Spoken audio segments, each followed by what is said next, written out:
लोग तो ऐसे हैं, उनको आज तक हनुमान चालीसा पढ़ना नहीं है, आज तक कोई चालीसा, चाहे गायत्री चालीसा हो, लक्ष्मी चालीसा हो, शिव चालीसा हो, पढ़ना ही नहीं आती, बस बैठ गए भगवान के सामने और पढ़ लिया आसन लगा के। नहीं नहीं नहीं, चालीसा पढ़ने का भी एक नियम है। अगर कोई लक्ष्य लेकर पढ़ रहे हो तो उसका एक नियम है। पूरी जिंदगी पढ़ते रहोगे तो भगवान की प्राप्ति नहीं है, पर लक्ष्य लेकर अगर पढ़ा है आसन से, जिस भगवान की चालीसा पढ़ रहे हो उसकी मूर्ति या उसका फोटो आपके सामने होना चाहिए। एक घी का दिया, अगर हनुमान चालीसा पढ़ रहे हो तो या तो घी का दिया जलाओ, वो भी गाय के घी का हो, भैंस के घी का मत जलाना। हनुमान जी कभी प्रकट नहीं होंगे भैंस के घी से। घी का दिया लगाइए अगर चालीसा का पाठ कर रहे हो हनुमान जी का। और बहुत ज्यादा संकट है, बहुत ज्यादा परेशानी है तो हनुमान चालीसा का पाठ करो तो तिल्ली के तेल का दिया लगाओ, काली तिल के तेल का दिया, तिल का तेल का दिया हनुमान जी के सामने आसन बिछाकर। बहुत तकलीफ है तो 3 पाठ प्रतिदिन करो और एक आसन से जितने समय, 9 बजे अगर आप बैठते हो पाठ करने तो 9 बजे ही बैठना है।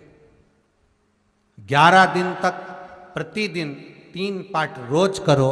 एक पानी का लोटा, कलश, तांबे का जल अर्थात तांबे का लोटा हो, स्टील का लोटा हो, तुम्हारे पास जो कलश हो उसमें जल भरकर, एक सिक्का उसमें पटक कर, एक लौंग पटक कर प्लेट से ढक कर रख दो और प्रतिदिन बस टाइम पर बैठकर पाठ करो। 11 दिन पूर्ण होंगे, जिस कामना से आपने पाठ करा है बस वो सिक्का, वो लौंग कलश में से निकाल लो, जल का आचमन करो और जिस काम के लिए करा है वो जल उस प्रयोग में ले लो। उस प्रयोग, किसी से बात करने जाना है तो वो जल पी कर जाइए, कोई से हाथ मिलाना है तो वो सिक्का, वो लौंग अपने हाथ में रखिए, अपने साथ रखिए। राम जी महाराज जब गए, हनुमत चरित्र कहता, राम जी महाराज जब जाने लगे तो उन्होंने हनुमान जी से कहा कि तुम क्या चाहते हो। हनुमान जी बोले मेरे को जाना है, क्योंकि जहां राम वहां हनुमान। हनुमान जी जब कहने लगे कि मेरे को जाना है तो राम जी महाराज बोले नहीं नहीं हनुमान, तुझे सबसे ज्यादा प्रिय क्या है? तो कह राम। तो हनुमान तू कह रहा है सबसे ज्यादा प्रिय है, राम प्रिय है, तो एक बार जिस समय देवऋषि नारद का अपमान हुआ, विश्वामित्र बाबा का अपमान हुआ, उस समय पर एक राजा ने जब अपमान करा तो तूने उसको राम नाम लिखकर एक जगह पर बिठा दिया और कहा कि तू राम नाम जपते रहे। उसने राम नाम जपा। तब हनुमान याद कर, मेरे सम्मुख में तू खड़ा था और युद्ध होने वाला था, तो तूने क्या कहा था? प्रभु आप इसको मार नहीं सकते क्योंकि ये आपका नाम ले रहा है। राम से बड़ा होता है राम का नाम, आप इसे मार नहीं सकते। तब आपने ये संवाद कहा था, हनुमान बता तेरी प्रियता क्या है? हनुमान जी कहते हैं प्रभु आपने मुझे जगा दिया, क्योंकि मुझे श्राप ही ये मिला था कि तू जागेगा किसी के जगाने पर, आपने मुझे जगा दिया। इसलिए है नाथ, अब मैं जाना नहीं चाहता, सत्संग करना चाहता।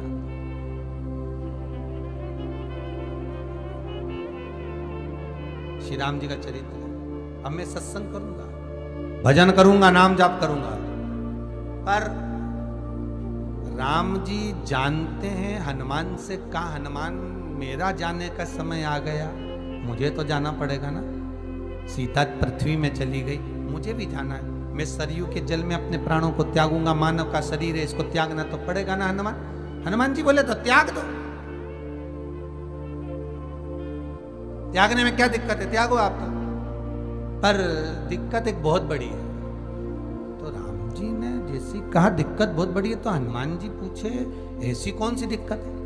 हनुमान जी के शब्द सुने तो राम जी बोले, जब जिस समय पर तुम सूर्य को निगल गए थे, इंद्र को क्रोध आया था और इंद्र ने तुम पर वज्र का जब प्रहार करा था, जब वज्र का प्रहार इंद्र ने करा तब तुम्हारा नाम हनुमान हुआ।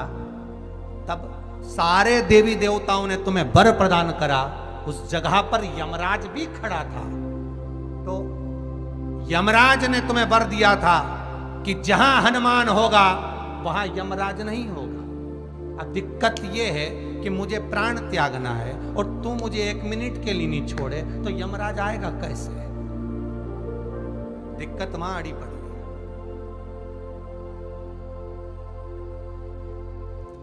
हनुमान जी मुस्कुरा के बोले राम जी महाराज से, प्रभु मैं आपके बिना रह नहीं सकता। तो राम जी बोले मैं भी जानता हूं कि तू मेरे बिना नहीं रह सकता, पर एक काम तो कर सकता है ना। क्या?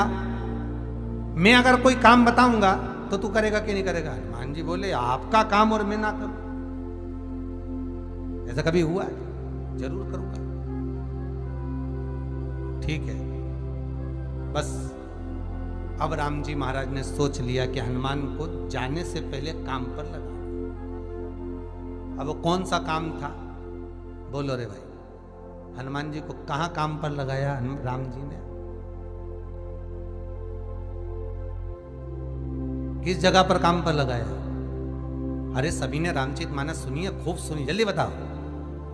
राम जी महाराज ने प्राण त्यागते समय, सरयू जी में प्राणों को देते समय, राम जी ने हनुमान जी को किस काम में लगाया था कि राम जी ने अपने हाथ की एक मुद्रिका जिस पे राम लिखा हुआ था, वो मुद्रिका एक अयोध्या की एक सरंग में जमीन में डाल दिया और हनुमान से कहा जा जरा ढूंढ के लेके आ, मैं अभी घूम कर आया। और हनुमान जी तलातल रसातल भूमि के नीचे पताल में चले गए उस मुद्रिका को ढूंढने के लिए जिस पे राम लिखा है। और हनुमान जी पूछते भी जा रहे राम कहाँ है? राम की मुद्रिका पड़ी थी, राम की अंगूठी है। अब राम का ही सत्संग करते करते जा रहे और राम जी चले गए सरयू, क्योंकि हनुमान अगर होगा तो यमराज नहीं आ सकता। हनुमान को यहां से हटाना पड़ेगा तब यमराज लेने के लिए आ सकता, तब यम आए। और क्योंकि यम अपने नियम को धारण करेगा, चाहे कृष्ण हो चाहे राम। पंचमुखी हनुमान का एक स्मरण, पंचमुखी हनुमान का एक भाव। महाराज जैसे बहुत ज्यादा तकलीफ अगर व्यक्ति को हो गई है, बहुत कष्टमय जीवन चल रहा है, हार गए हर जगह से और तकलीफमय जीवन चल रहा है, तो पंचमुखी हनुमान का एक शिव महापुराण का और स्कंद पुराण का एक बड़ा सुंदर मंत्र है। उस मंत्र को आप सब एक बार हमारे साथ में बोलें। ओम नमो हनुमते रुद्र अवताराय सर्व शत्रु संहारणाय सर्व रोग हराय सर्व वशीकरणाय रामदूताय स्वाहा। बस इस मंत्र को हाथ में काली तिल लेकर, एक जौ लेकर और गूगल लेकर, थोड़ा सा उसमें गाय का घी डालकर, कंडे को या अग्नि को जलाकर इस मंत्र का 11 बार 21 बार जाप कर कर अपनी कामना कर कर छोड़ दीजिए। कैसा भी रोग हो, बीमारी हो, कष्ट हो, दुख हो, तकलीफ हो, 21 दिन के अंदर वो आनंद आना प्रारंभ कर देता है। इस मंत्र, स्कंद पुराण का, शिव महापुराण का ये मंत्र मूल पंचमुखी हनुमान सुख देंगे। और एक और चीज याद रखिए महाराज, यदि कोई काम के लिए जा रहे हो, कोई व्यापार के लिए जा रहे हो या नौकरी करने के लिए जा रहे हो और लगी नहीं रही, बहुत तकलीफ पा रहे हो, सर्विस ही नहीं लग रही, बहुत कष्टमय हो गया, तो निवेदन करूंगा 5 पीपल के पत्ते पर बेसन के 5 लड्डू घर में बने हुए, गाय के घी के 5 लड्डू रख लो। उस लड्डू के बीचों बीच एक आटे का दिया और उसमें तिल्ली का तेल डालकर इसी मंत्र का प्रयोग कर कर पंचमुखी हनुमान का किसी भी हनुमान के मंदिर में जाकर, दक्षिण मुखी हनुमान के मंदिर में जाकर उसको रख कर आ जाइए। इसके बाद आप उस काम के लिए जाइए, आपका काम सफल हो जाएगा। आपको किसी को नहीं कहना पड़ेगा कि हाथ जोड़ना नहीं पड़ेंगे, किसी के पांव नहीं पड़ना पड़ेंगे, तुरंत काम होगा। बस इस मंत्र का स्मरण कर कर पंचमुखी हनुमान का भूतेश्वर जो मंत्र है वो सुख देने वाला।